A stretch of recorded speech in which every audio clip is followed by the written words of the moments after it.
ความสุขเนาะว่าสบายดีสวัสดีพี่ๆ FC ทั้งฝั่งไทยแล้วก็ฝั่งลาวแล้วก็ต่างประเทศด้วยนะคะพบกับช่องควันสาวสวรรค์เขตอีกแล้วจ้าวันนี้การอยู่ที่เชนทันพาร์คนะคะน้องก่อนจะขึ้นไปสวนอดุสิตอรุณพัฒน์นะคะข้างบนนู้นเลยโอเคนะคะทุกคนเดี๋ยวไปขึ้นสวนกันเลยจ้าว่าจะสวยงามขนาดไหนเนาะเดี๋ยวไปกันเลยจ้าโอเคไปเดี๋ยวเราไปกันเลยว้าวน้องน่ารักจังน้องน่ารักจัง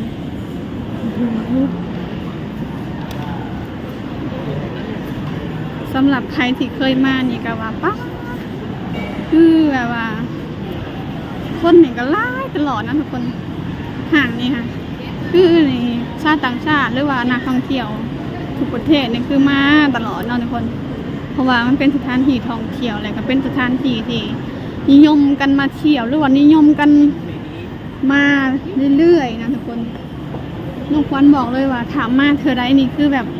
มีอีกอย่างที่แบบตื่นตาตื่นใจหรือว่าตื่นเต้นเนาะทุกคนเพราะว่าเมืองไทยน่ะเพิ่นเฮ็ดให้แบบตื่นตาตื่นใจตลอดนะทุกคนนี่ทุกคน เมื่อกี้น้องควันหลงทาง โอ้ยมาแต่ใดก็หลงทางบ่แม่นมาหลงทางดอกคือแบบเฮาจำชั้นบ่ได้นี่ทุกคนน้องควันน่ะจำชั้นบ่ได้มันอยู่ชั้นใดหั่นนะน้องควันก็ย่างไปเรื่อยๆเรื่อยๆเนาะเด้เจอแล้วทุกคนเจอแล้วเจ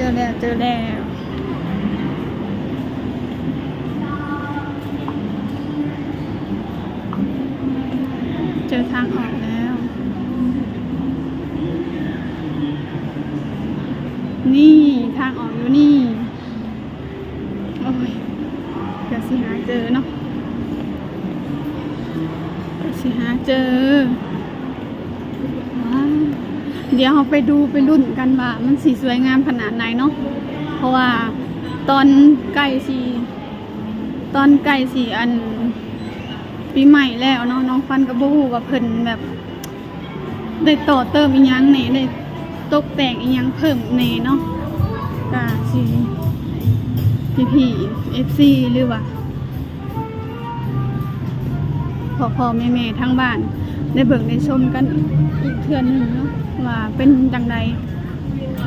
โอ้ก็ยังสวยงามคือเก่านะทุกคน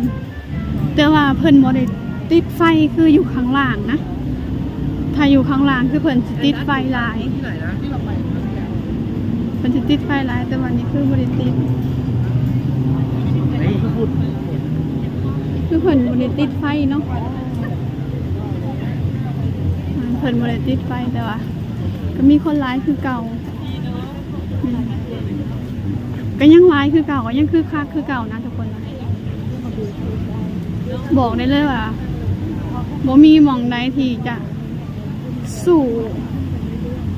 เล่นมาร์คประเทศไทยได้หรือว่าสู่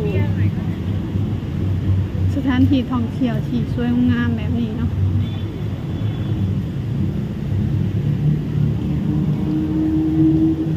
ป้าตัวเราแห่กันเข้ามาหลังไหลกันเข้ามาทุกคนน้องควันนะเห็นแบบสีน้องควันก็ดีใจแทนคนไทยนะที่แบบว่าเห็นชาวต่างชาติมาเที่ยวหลายเพราะว่าบ้านเมืองพระเจ้าบ่เคยมีแบบนี้นะทุกคนเดินมาเนี่ยก็เจอนำถูกนะคะทุกคนขึ้นไปข้างบนแห่งสวยไปข้างบนแห่งสวย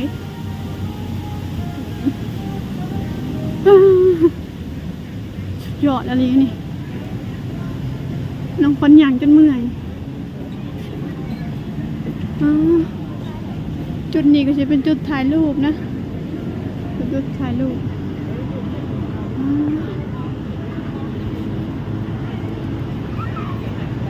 ดูแนงลงไปข้างล่างคือแบบสว่างหูสว่างตานะทุกคนเมืองไทยประเทศไทยความสวยงามบ่มีวันที่จะเลือนหายเนาะบ่มีวันที่จะสิ้นสุดความเป็นไทยอีหยังกะสวยงามไปมากทุกอย่างเลยนะทุกคนนะน้องควันกะสิเว้ากะบ่ค่อยอันนี้ปานใดเนาะทุกคนแต่ว่าน้องควันอยากให้โฟกัสที่บรรยากาศเนาะโฟกัสที่บรรยากาศหรือว่าโฟกัสที่สถานที่เนาะคือแบบสวยงามสวยงามแบบอยากแนะนำให้พี่คนใดที่อยากมาเที่ยวหรือว่าอยากมาได้สัมผัสด้วยตัวเองก็สินะทุกคน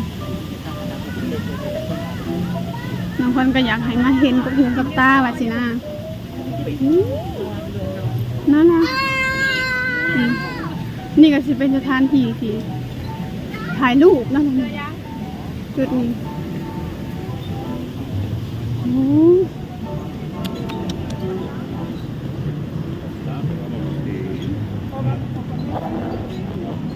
อุ๊ย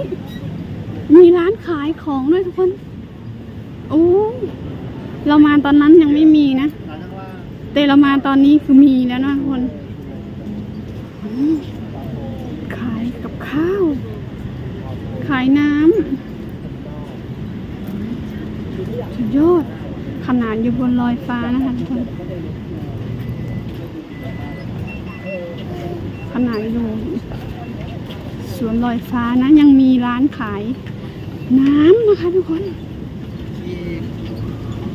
มารอบก่อนยังไม่มีนะมารอบนี้มีนี่แหละน้องขวัญบอกว่าเปลี่ยนทุกเวลาที่น้องขวัญมาเนาะจะเปลี่ยนตลอดเพราะว่าสุดยอดโอ้อยู่เทิงก็คือว่าคนกันหลายอยู่นะอยู่ข้างบน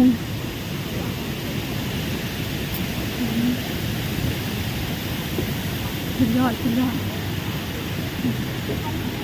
น้องควันก็เริ่มเมื่อยแล้วโอ้มีทุกจุดเลยนะทุกคนนะมีทุกจุดเลยนะโอ้มีน้ำพุมีน้ำพุเลยทุกคน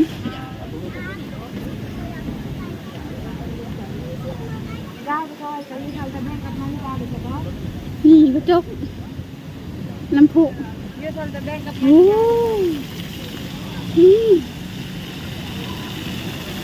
มีน้ำพุด้วยวันนี้เรามาทันน้ำพุแปลกจังสงสัยเขาเปิด2 รอบหรือเปล่าเขาน่าจะเปิด2 รอบทุกคนโอ้สวยงามมาก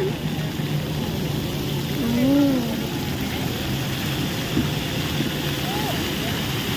ว้าวโอเคนะคะทุกคนคลิปนี้น้องขวัญขอจบไว้เพียงเท่านี้ก่อนนะคะเดี๋ยวพบกันใหม่คลิปหน้าก็ขอพี่FC ฝากติดตามกดไลค์ Subscribe หรือว่าเป็นกำลังใจให้น้องขวัญด้วยการไม่เลื่อนผ่านโฆษณานะคะทุกคนขออยู่ในอ้อมกอดของ FC เนี่ยเด้อฝากช่องน้อยๆของน้องขวัญเนี่ยเด้อจ้า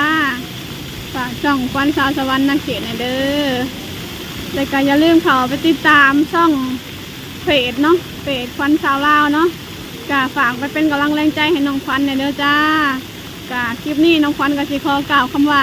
สบายดีสวัสดีค่ะเจอกันใหม่คลิปหน้าเด้อ